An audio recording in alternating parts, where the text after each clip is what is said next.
In today's news, Mike Chandler gets cooked by Rafael dos Anjos. Chandler is known for his motivational speeches, particularly his notorious "see you at the top" quote. However, not everyone is a fan of his inspirational rhetoric.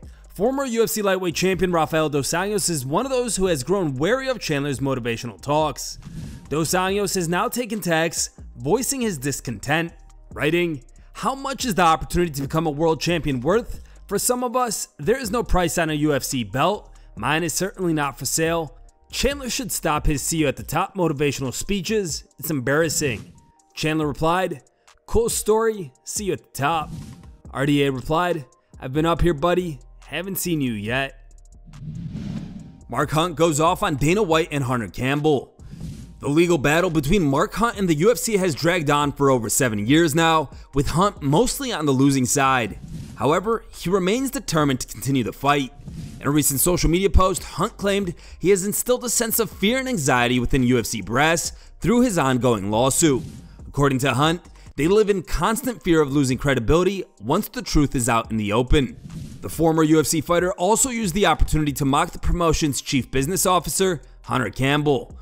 Well, imagine knowing that you're going to lose everything. Imagine living in anxiety, knowing you're going to lose everything. You've built your whole livelihood and you're going to jail, living in that moment. That's what this lawsuit is giving me, anxiety, depression. But it's because of this lawsuit, it's come back tenfold. Karma's turned this around and put it on these motherfuckers like Dana White and Brock Lesnar, Jeff Davinsky, Christina Denning, Brian Boshi, my former counsel, USADA. You're getting it too. Imagine living like that and knowing you're about to lose everything. Man, it's terrible. I hope you're suffering like I used to suffer, mother. And your trolls can just eat it, eat that shit, choke on that mother. Tom Aspinall is more than happy to welcome Alex Pereira to the heavyweight division. After scoring a second-round knockout victory over Jiri Prochazka at UFC 303, Alex Pereira hinted at a potential move up to the heavyweight division, and it looks like he's now eyeing the opportunity to become the first ever fighter in UFC history to capture titles in 3 different weight classes. However, UFC President Dana White has expressed uncertainty about the timing of Pereira's heavyweight debut, suggesting that such a move may not be imminent. Despite White's reservations, interim heavyweight champion Tom Aspinall has indicated in an interview with TalkSport that he would be open to welcoming Pereira to the heavyweight division.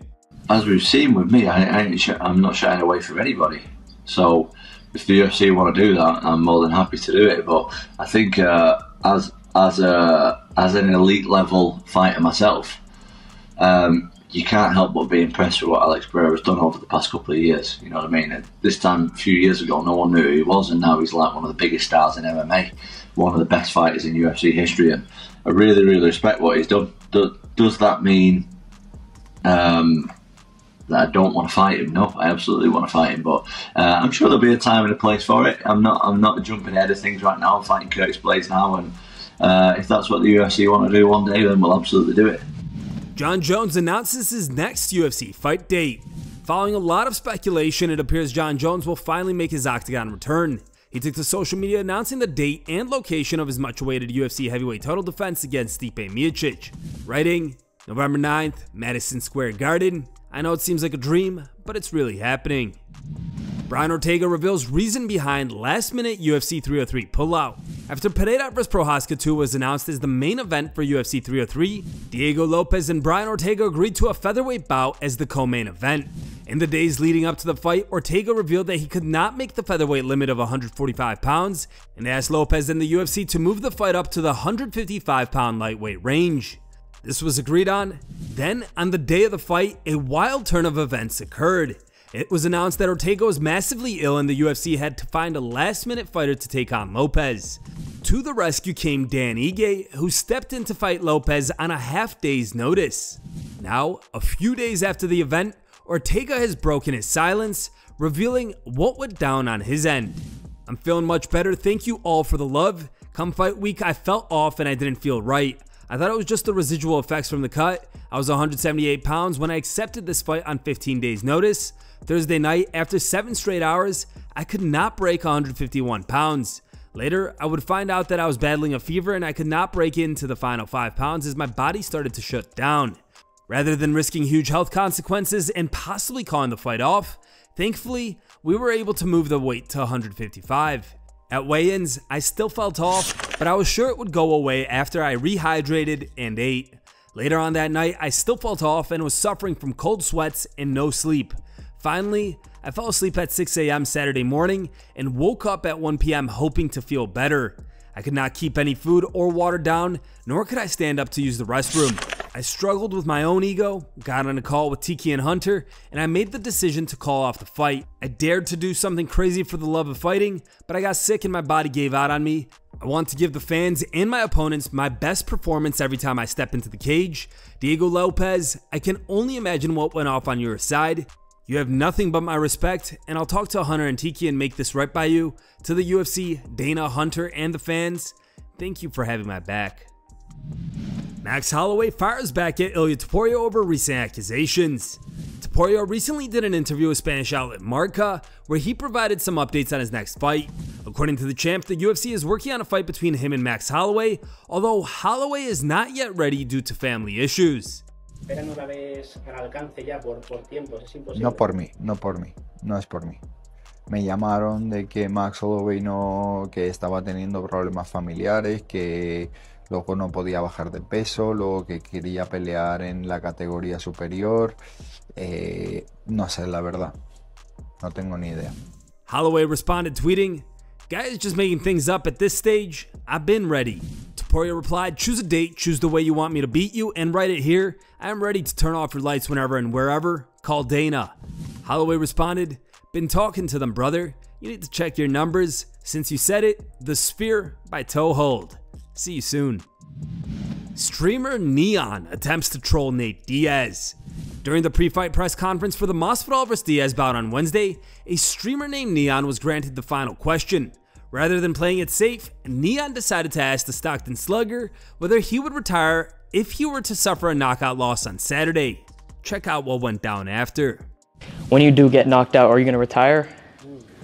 Who said that? So I know who you are. Or that little bitch boy, you fucking little pussy faggot. If you do. I don't know what's going to happen. I'm going to be watching. I'm excited to see both sides, but I'm going to kick you in your fucking leg, motherfucker. He said when you get knocked out. Hey, P.S. you. I have a lot of respect for everyone, man. It's just, I want to see a great fight. You. He said when you get knocked out, right? Yeah, fuck that. It's little shit kids like this little bitch talking in this motherfucker that is like changing the times. Need your little ass whooped. I got little girls over here that'll f you up. It didn't end there as Nate's team later chased the streamer out of the venue. Get in the car. Yeah, let's go. I'll call Masvidal. Just get in the car. I'm sorry.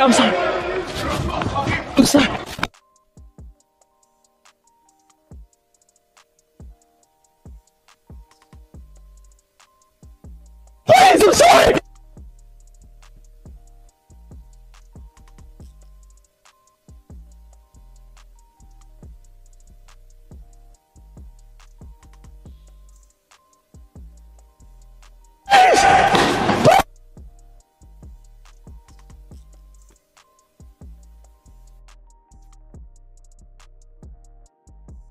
Time for today's top memes. Third place was found over on Reddit and was posted by Pantera Fan. Second place meme was found over on Facebook and was posted by Robert. The top picked meme was found over on X and was posted by the UFC Stats.